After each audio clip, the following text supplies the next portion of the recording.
And he sent out other servants, saying, tell those who are invited, see, I've prepared my dinner. My oxen and fatted cattle are killed. All things are ready. Come to the wedding. But they made light of it. And what did they do? They went their own ways, as opposed to the ways of the Lord. They're doing their own thing. They don't have time to stop and give the Lord all that time. They have other obligations. They have worldly responsibilities. We got things that we need to focus here. And frankly, these people don't have any room in their heart because it's so filled up with the things of the world. There's no room for Yeshua. I look at this, and it's eerily reminiscent of that of the days of Noah. Here you had Noah, a preacher of righteousness. We're told he preached and taught righteousness. What do you think he's doing? He's preparing. He's trying to prepare the generation for what is to come. And he's not just a preacher, but he's a doer. Spent a good portion of his life building an ark, preparing for judgment. And why did he do that? No other reason. Noah believed in the word. He believed the word of the Lord. He believed the invitation was authentic. And it moved him. But the generation of Noah were not moved. They didn't have time to prepare. But then we read this. And the rest seized his servants, treated them spitefully, and killed them. You see what Yeshua just did? Two groups he presents in regard to the invitation. The first group, back in verse 5, they didn't care. They don't have time for this. They're indifferent to it. But the second group does not respond like the first group. The second group responds radically different. In fact, when they hear the invitation to receive eternal life through faith in Yeshua, they're offended. They hate this invitation. It's offensive to them. And they move to destroy it and those who bear that message. When you get out of the Gospels, you get into the book of Acts, you realize how prophetic this statement is. Yeshua is prophesying. He's foretelling this is going to be the response to those who are going to bear the message, my message, and going to bring the invitation. My servants bringing the invitation. They're going to be hated. My favorite segment, I would say probably in the entire book, is chapter 3 and 4. And in chapter 3, you have Peter and John going up to the temple to pray. The Beit Tefillah, right? It's the house of prayer. And they're going up at the evening sacrifice. This is the time where the lamb would be killed. They burn the incense. They light the menorah. Powerful. They go up to the temple to pray. They go to walk into the temple, and they come through the gate that is called Beautiful. And as Peter and John are going in, there's a man there that sets his gaze on Peter and John. He's been lame from birth, never walked in his life. And he was laid at the gate hoping that people would have mercy on him and give him some silver, give him some support, give him alms. Peter sees that this lame man is looking at them, expecting something from them. And Peter's like, look at us. As in, do we look like we have any silver and gold? But it's beautiful what Peter goes on to say. He goes, silver and gold I do not have. But what I have, I give to you. In the name of Yeshua of Nazareth, rise up and walk. Man, Ephesians 3:20. He is able to do above all that you can ask or think. This guy is expecting silver. And this guy gets a new pair of legs. That thought never came into his head that he would ever walk again.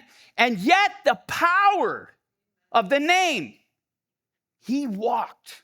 Instantaneously, Peter picks him up by the right hand. And he goes walking and leaping and praising God. And what happens? Peter then sees that every eye in the temple is on him. He perceives it and he's like, men, Are you in awe of that? Don't look at us as though by we, in our own godliness and power, made this man walk.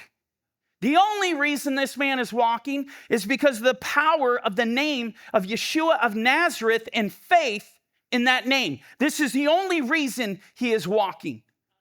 Peter takes all the focus off of him and he puts it where it belongs. And now he has the platform to preach the gospel. Peter and John are in the temple preaching the gospel of Yeshua the Messiah. And how does that go? Well, we picked that up in Acts 4, verse 1. Now, as they spoke to the people, the priests, the Kohanim, the captain of the temple, and the Sadducees came upon them. I want to spend some time giving you kind of a backdrop because it's going to be relevant for what we're about to read. A couple of the significant differences between the Sadducees and the Pharisees are the following. Number one, the Sadducees did not subscribe to the whole notion of the oral Torah, to the notion of the traditions of the fathers. They weren't interested in any of that. That is a Pharisaical thing. The other thing that is very instrumental here to our discussion, the Sadducees did not believe in the resurrection of the dead. The Pharisees very much so. But the Sadducees did not. And ironically enough, in Matthew 22, Yeshua has a run-in explicitly with the Pharisees who come to trip him up. They think they got a foolproof argument to take Yeshua down. And the long and the short of it is because they were trying to prove there is no resurrection. And Yeshua says two things. You neither know the power of God, nor do you know Scripture. Ouch. The fact that we have the Sadducees working in concert with the priests, there's a lot here going on. Now we move to verse 2, and you're going to see why this is relevant. And being greatly disturbed that they taught the people and preached in Yeshua the resurrection from the dead.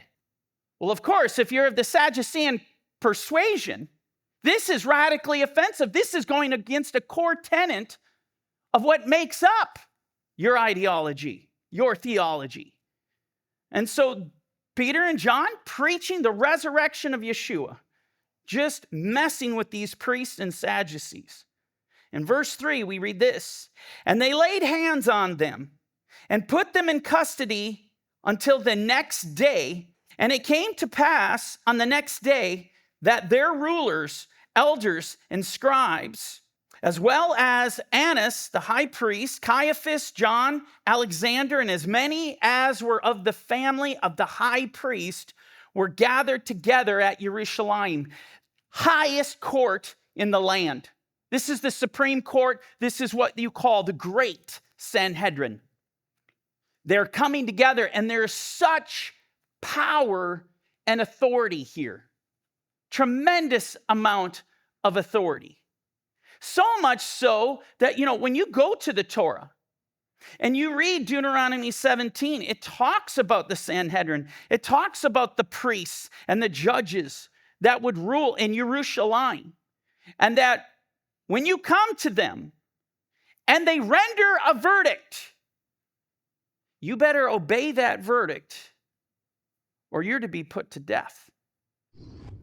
In verse 7, and when they had set them in the midst, they asked, by what power or by what name have you done this? Now, you can't even make this stuff up. Literally, what they're asking the apostles was what was asked of Yeshua. Oh, get this.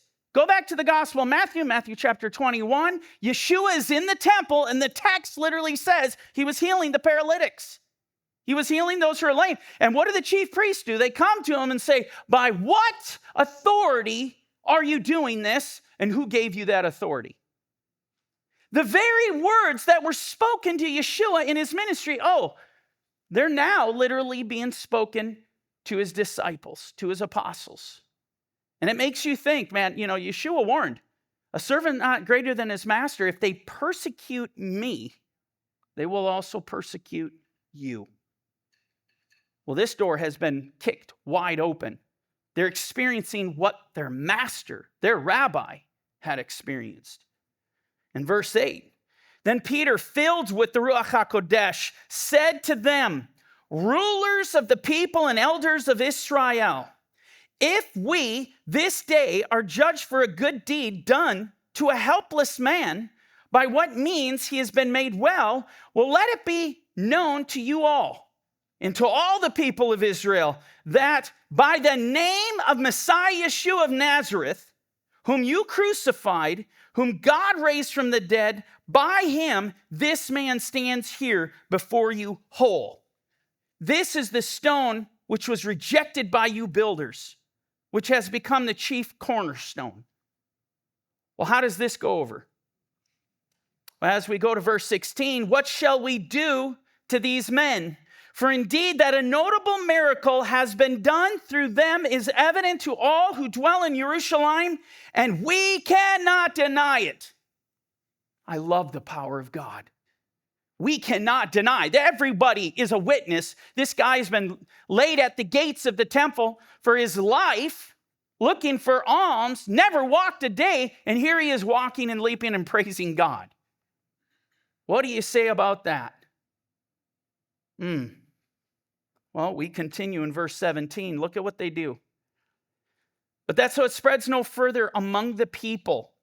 Let us severely threaten them that from now on they speak to no man in this name. So they called them, Peter and John, and commanded them not to speak at all nor teach in the name of Yeshua. There's nothing about, do you see this? They don't come out and say, stop healing people. Stop making the lame have the ability to walk. Take this in. What are they going after? They're going after one thing alone. That is the gospel of the Messiah Yeshua. They hate the invitation. They're offended by this invitation so much so that they're willing to destroy it. The devil cannot afford to have the gospel of Yeshua preached. The name of Yeshua coming to people's ears. Because he knows that the moment the gospel comes into town and people receive the gospel of Yeshua, he loses everything. He loses his slaves. He loses the ability to oppress them. He loses his workers of iniquity that build his kingdom, that are building darkness. He loses ground. He loses it all at the name of Yeshua, because Yeshua sets the captives free. This is what happens. The only thing, listen to me, the only thing the devil is terrified of is Yeshua.